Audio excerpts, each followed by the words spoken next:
we got there? Can I come and do a fuse board change? No. I'm going to suggest an EICR on this one. I don't know what clips they've used. Yeah. That's fairly new. It's the old steel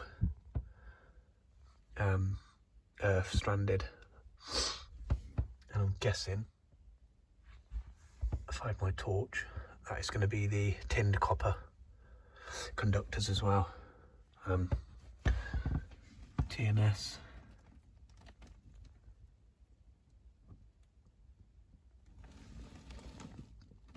Bit of bitumen leak in there actually, which is interesting.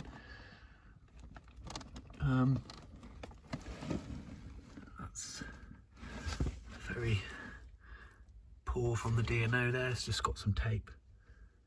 Can you see that's leaking out there? I wonder if that is actually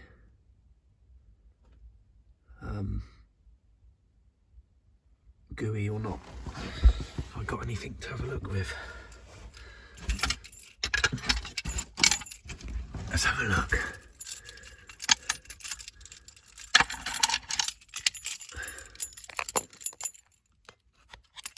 So yeah, it is gooey. It's quite warm, I think.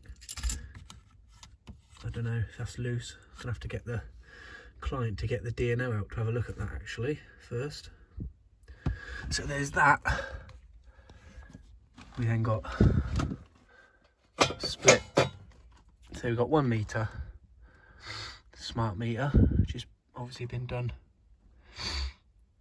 Okay, 14, so it's not that smart. And then Henley blocks where they've split the board up into 2. So yeah, EICR first, and I'm going to suggest the client gets the DNO out to have a look at this one. But I'll come and have a look in a minute, and I'll give you some prices of what I would charge for this, and then you can let me know what you think.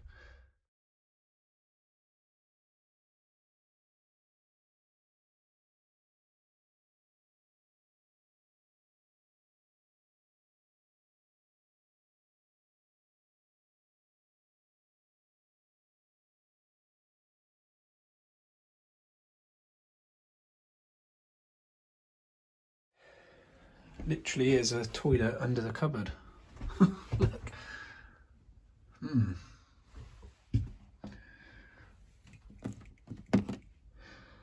There's no VIR in here, which is good. It is twin and earth, but just quite old. Right, I've just been to look at that consumer unit, potential consumer unit change, which isn't going to happen. So what I've said to the client is I'm going to send them a quote, which I've priced at £195. There's 9 circuits. And a lot of those circuits are lighting circuits, okay? I don't know why there's so many lighting circuits. I don't know. It's the way it was wired. So the house has had a rewire, but looking at it, it's got tinned copper. So in my eyes, that's at least 70s.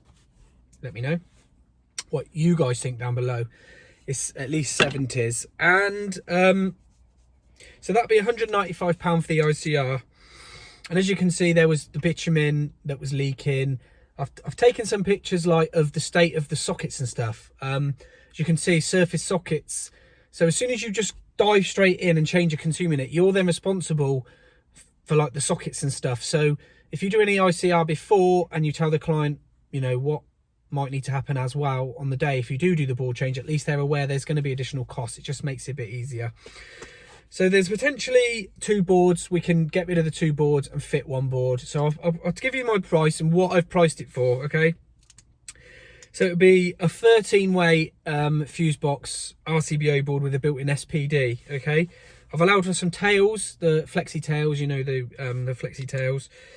Also, just little bits like some blanks and the gland for the tails to go into, so you can gland it in the bottom of the board. So just for that, plus some RCBOs, 10 RCBOs, potentially 10, that's £350. Okay, that's from Consumer Unit World. That's who I use, Consumer Unit World. This isn't a shout out to them, just that's who I do use for my boards, okay, if you wanted to know. So there'll be the miniature RCBOs, which are like 18 quid each, 10 of those, and then the board, 13-way board. I see a lot of people fit in, I don't know why people do this, but when they go to do a consumer unit change, say there's 10 ways, they fit a 10-way board, but that's not leaving the client any room for scope. So you've changed the board, yet you've filled the board. So there's no room for, you know, if somebody wanted to add a circuit, if they wanted an electric shower or an EV charger, we're not leaving any scope. So in my eyes, you should leave scope for expansion. I'm sure there is a thing in the reg to say that you leave a percentage. If you change a consumer unit, you leave a percentage free. I don't know the reg, but if you do know it, let me know, and then I can look at it myself. Without trawling through the blue book, basically. So it would be £350 for parts, and then this is if I do an EICR before, which is £195 as well. I will charge £400 to change the board, and that is, I haven't looked because I didn't have time, but that's me assuming as well that the bonding is all up to scratch, so the gas and the water, okay? But obviously those things would be verified. This is the price I'm giving you now. This isn't the price I would give the client. That's if I can verify those things on the ICR with my tester. If I wanted to do, so you do a visual check that the bonding's there and it's needed, copper incoming, metal, whatever, exposed conductive part, and then or an extraneous conductive part, and then you'd get your fly lead out and you do your check, and obviously you're looking for a reading of 0.05 in an ideal world. That means that the cable is potentially 10 mil and it's under it's around 25 meters, under 25 meters long. That's the resistance of the cable.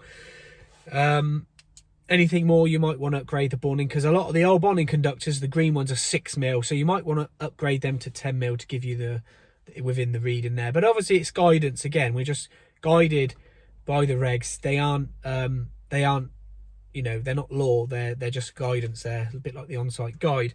So I've assumed that the bonding is okay, gas and water, and we can go in and all the test results will come out fine, and there'll probably be a few little bits to change, back boxes, make sure sockets and that. And if you look, I'll show you this picture now, this little video, the cable's running down. Someone's converted the understairs cupboard to a toilet.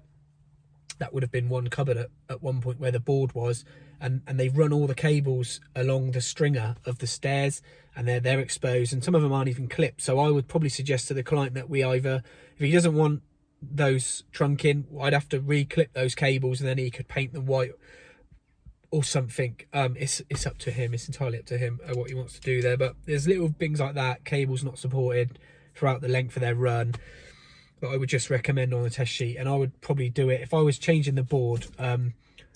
Go away, wasp. I'd probably do that anyway. So you're looking at £400. That'll give you a long day. That'll be a long day for me to change that board.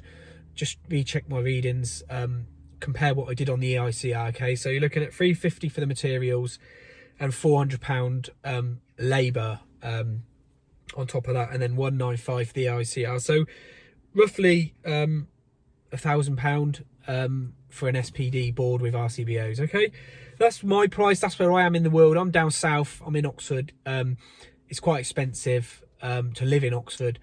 I know it varies from place to place in the country. The material prices don't for us, but it's all relevant to the clientele and the work. Okay, it's all relevant. So let me know what you think. If you think I'm too expensive, which I know I'm not too expensive, I have clients snapping my hand off for my services. So let me know what you guys think in the comment section, and I hope you enjoyed the video on Tuesday. Shout out to Nick and Adam. I had a good laugh, and hopefully they'll come down and give me a hand on a big job soon. Take care.